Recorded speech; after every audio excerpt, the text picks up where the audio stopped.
Hello बच्चों, आइए इस प्रश्न को पढ़ते हैं। बोला जा रहा है अर्धचालकों की जो चालकता है वो, पहला ऑप्शन है ताप पर निर्भर नहीं करती, दूसरा ऑप्शन है ताप बढ़ने पर घटती है, तीसरा ऑप्शन है ताप बढ़ने पर बढ़ती है, चौथा ऑप्शन है ताप घटने पर बढ़ती है। आइए इस प्रश्न की मुख्य अवधारणा की चर्चा करें। मुख्य अवधारणा, यहाँ पे हम एक शुद्ध अर्धचालक के बारे में चीजें समझते हैं। तो एक शुद्ध अर्धचालक के अंदर इलेक्ट्रॉन और होल की संख्या बराबर होती है। ये मान लीजिए शुद्ध अर्धचालक का एक टुकड़ा है, तो उसमें जितने इलेक्ट्रॉन होंगे उतने ही होल भी होंगे। इलेक्ट्रॉन का जो घनत्व है Ni है और होल का घनत्व NH है, तो ये आपस में बराबर होंगे एक शुद्ध अर्धचालक के लिए। इसको हम Ni बोल देते हैं।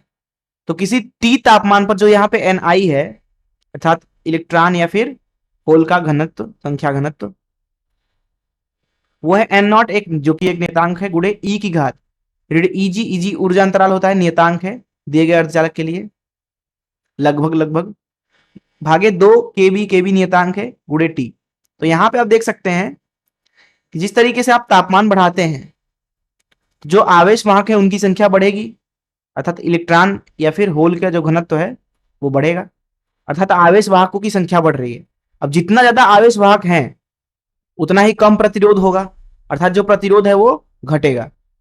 प्रतिरोध घटने का मतलब है कि जो इनकी चालकता होगी, चालकता वो बढ़िया हो जाएगी, अच्छे से अब उसमें इलेक्ट्रॉन अथवा होल का चालन होगा।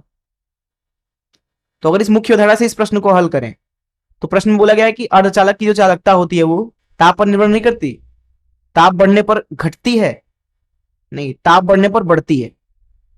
तो सी सही है। मैं आशा करता हूं कि आपको इस प्रश्न का हल जरूर समझ में आया होगा। धन्यवाद।